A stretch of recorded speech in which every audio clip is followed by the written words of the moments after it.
Muy buenos días, estimados chicos de segundo de secundaria y bienvenidos a un tema más de ciencias sociales. En esta oportunidad vamos a trabajar el tema del proceso de la Reconquista española. Se denomina con este nombre al largo proceso de reconquista de la península hispana, a cargo de los nativos hispano-cristianos. Y es que durante 800 años los árabes musulmanes invadieron y dominaron la península ibérica. Tras largas luchas que fueron iniciadas por Don Pelayo en la victoria de Covadonga en el 722, los cristianos van a ir recuperando progresivamente sus tierras.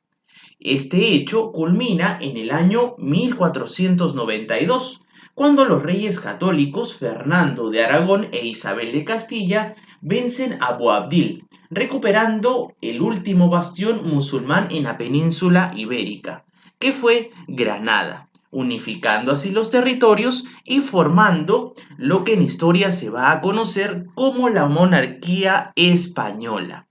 Veamos cómo se dieron los principales acontecimientos de esta reconquista hispana.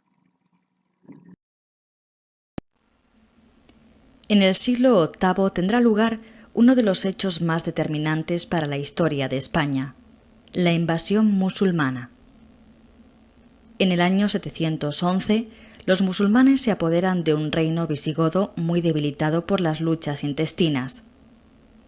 Hispania se convierte, a partir de entonces, en Al-Ándalus, una parte más del imperio creado por Mahoma 100 años antes.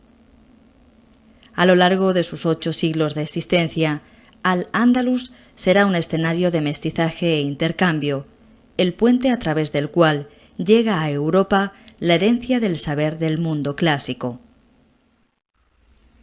La invasión musulmana se desarrolla en varias expediciones a lo largo de 4 años. Entre 711 y 725, toda la península ha sido ocupada, salvo pequeños núcleos en Asturias y los Pirineos. Tras unos años de sequía, los invasores se retiran tras los ríos Duero y Ebro. La retirada favorece la recuperación de los núcleos cristianos. El pequeño reino de Asturias se convertirá en el punto de partida de la resistencia al invasor, la llamada Reconquista. Tras la legendaria batalla de Covadonga, hacia 720, Pelayo y otra serie de reyes asturianos expanden el reino hacia el sur. Navarra se mantiene independiente, mientras que Carlomagno ocupa los territorios al norte del Ebro, organizando los condados catalanes y la marca hispánica para frenar a los musulmanes. En el siglo X, la zona musulmana de Hispania se ha convertido en califato. Abderramán III y sus sucesores organizan una corte califal llena de lujo y boato, ampliándose la mezquita cordobesa y edificando la ciudad palaciega de Medina Azahara. Por el lado cristiano, el reino de Asturias se convierte ahora en el de León. Ramiro II será su monarca más poderoso, derrotando a los musulmanes en Simancas en el año 939.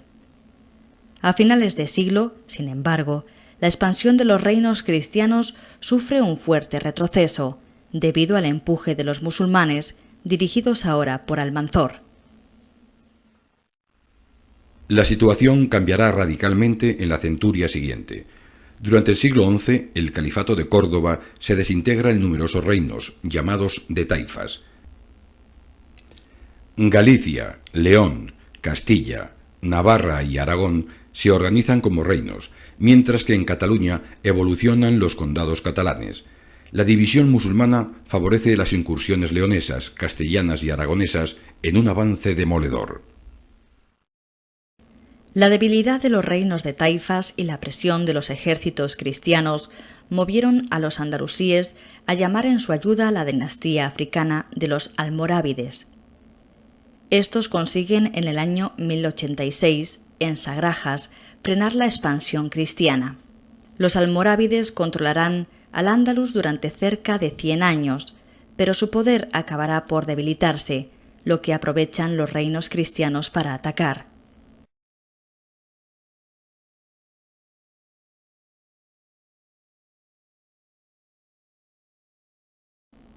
Los aragoneses ocupan el valle del Ebro. Castellanos y leoneses toman la cuenca del Tajo, mientras que los portugueses ganan Lisboa. La presión de los cristianos motivará de nuevo la entrada de un pueblo musulmán procedente de África, los almohades, que sustituirá en el gobierno de Al-Ándalus a los almorávides. El gran enfrentamiento entre cristianos y almohades se producirá en Alarcos en el año 1195.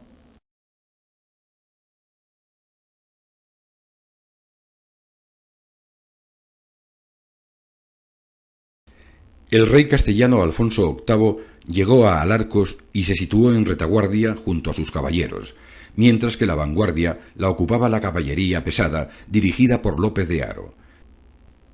Enfrente, voluntarios y arqueros forman el ataque almohade, con las tropas de Abu Yahya detrás, tribus magrebíes y andaluces a ambos flancos y en retaguardia Al-Mansur y sus tropas. La caballería pesada cristiana comienza el ataque, que se produce en oleadas, aplastando a la vanguardia almohade y pereciendo el mismo Abu Yahya. En respuesta, la caballería almohade rodea a los cristianos por ambos lados, mientras que sus arqueros lanzan una lluvia de flechas. Las bajas cristianas son numerosas. Derrotados, Alfonso VIII debe huir en dirección a Toledo, mientras que las mesnadas de Lope de Haro se refugian a duras penas tras los muros de Alarcos. Cercado, será liberado a cambio de algunos rehenes. Los cristianos han perdido la batalla.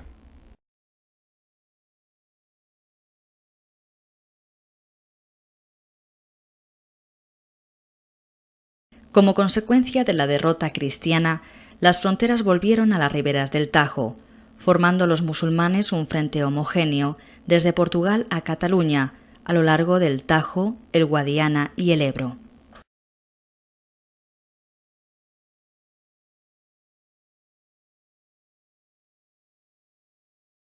La victoria almohade en Alarcos supuso un duro golpe para los reinos cristianos. La situación se agravó en 1211, cuando el castillo de Salvatierra, único baluarte cristiano al sur del Tajo, cae en manos musulmanas, amenazando Toledo. Ante la delicada situación, el rey castellano Alfonso VIII solicita la ayuda del resto de los reinos cristianos y del Papa Inocencio III, que da a la lucha el carácter de cruzada. Respondiendo al llamamiento llegan a Toledo tropas de Aragón y numerosos cruzados de toda Europa. León y Navarra, por el contrario, rehúsan unirse a la partida.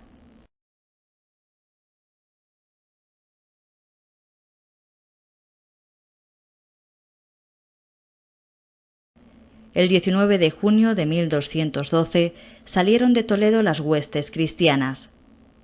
En su camino tomaron las plazas musulmanas de Malagón, Calatrava, Alarcos y Caracuel. Aquí se les unió el ejército de Sancho de Navarra, con solo 200 caballeros. Tras una escaramuza en el puerto de Muradal, el choque definitivo se producirá junto al lugar llamado Mesa del Rey.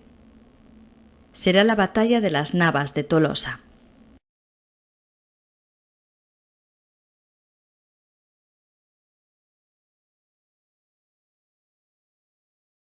En el ejército cristiano, unos 12.000 hombres divididos en tres cuerpos.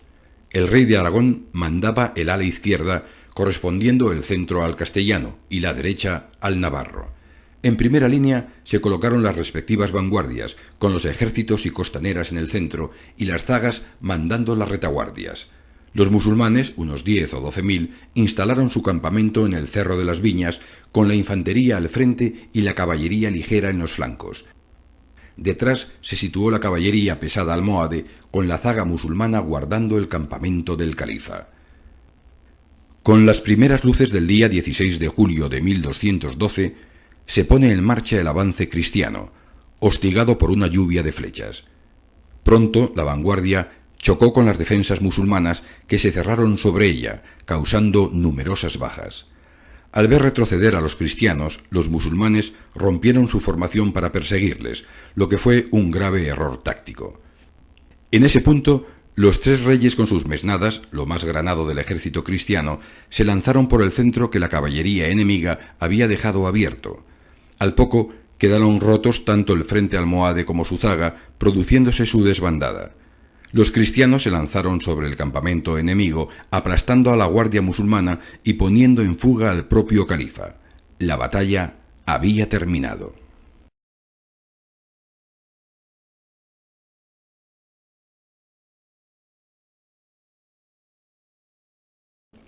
La victoria en las Navas de Tolosa aumentó la presión cristiana sobre los musulmanes. Para el reino de Aragón, Jaime I conquistó Mallorca e Ibiza, así como el reino de Valencia. Fernando III de Castilla ocupó la Baja Extremadura, Sevilla, Córdoba, Jaén y Murcia, mientras que Sancho IV toma Tarifa. Por su parte, Portugal completa la conquista del Algarve hacia 1250.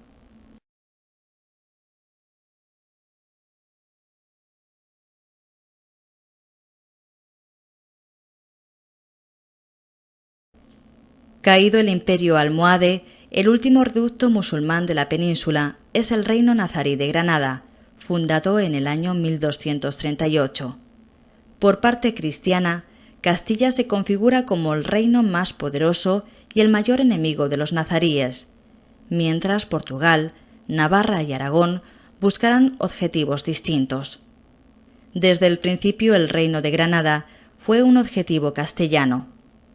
La batalla del Salado en 1340 supuso un primer revés para los granadinos. La alianza de los reinos de Castilla y Aragón, mediante el matrimonio de los reyes católicos, propició el asalto definitivo sobre el reino de Granada.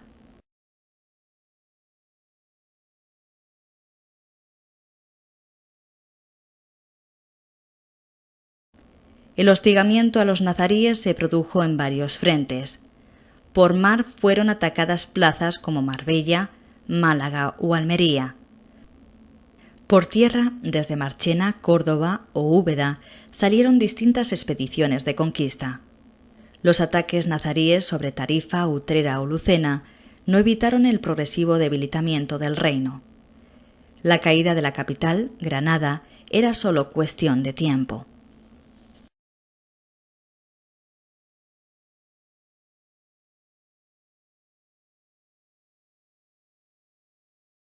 En 1491 comenzó el asedio a la ciudad de Granada, que duró casi un año. Tras el incendio del campamento cristiano, se reforzó el sitio con la construcción de una ciudad militar, Santa Fe, como centro de operaciones. 50.000 combatientes impusieron un severo cerco alrededor de la ciudad de Granada. Los granadinos, impotentes, realizaron diversas incursiones en campo abierto que fueron rechazadas por los cristianos. El hambre y las enfermedades minaron su resistencia. Finalmente, la ciudad se rindió el 2 de enero de 1492.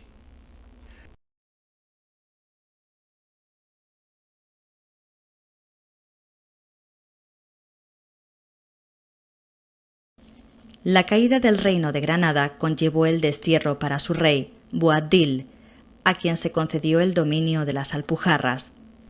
Boabdil se instaló con su familia en Andaras, hoy Laujar, donde vivirá un año.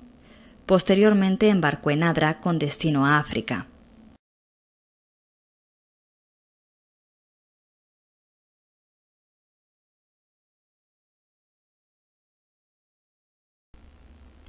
La rendición de Granada a los reyes católicos pone fin a 7 siglos de lucha en la península ibérica entre musulmanes y cristianos, conocidos como Reconquista.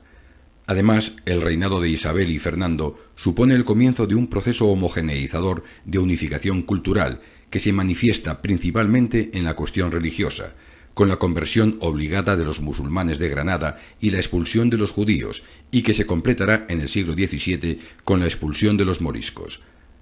Acabada la Reconquista, Castilla prosigue su expansión con la anexión de Navarra y emprendiendo sus exploraciones atlánticas, siguiendo la estela de Portugal y empujada por los continuos avances técnicos. El fin de la Reconquista no supondrá, sin embargo, la desaparición del sustrato cultural andalusí, conservándose un importante legado científico, literario, artístico y etnológico, parte indispensable de la identidad hispana.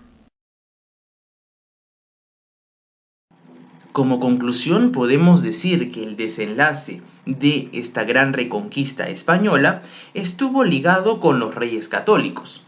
Esta fue la denominación que recibieron los esposos Fernando II de Aragón e Isabel I de Castilla, majestades de sus monarquías hasta inicios del siglo XVI. Por cierto, la historiografía española considera el reinado de los reyes católicos como la transición de la España de la Edad Media a la España de la Edad Moderna.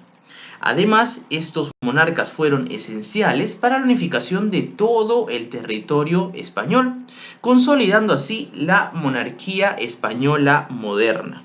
Además, estos reyes establecieron una política exterior común, marcada por los enlaces matrimoniales con varias familias reales de toda Europa, que resultaron en la hegemonía de los Habsburgo durante los siglos XVI y XVII.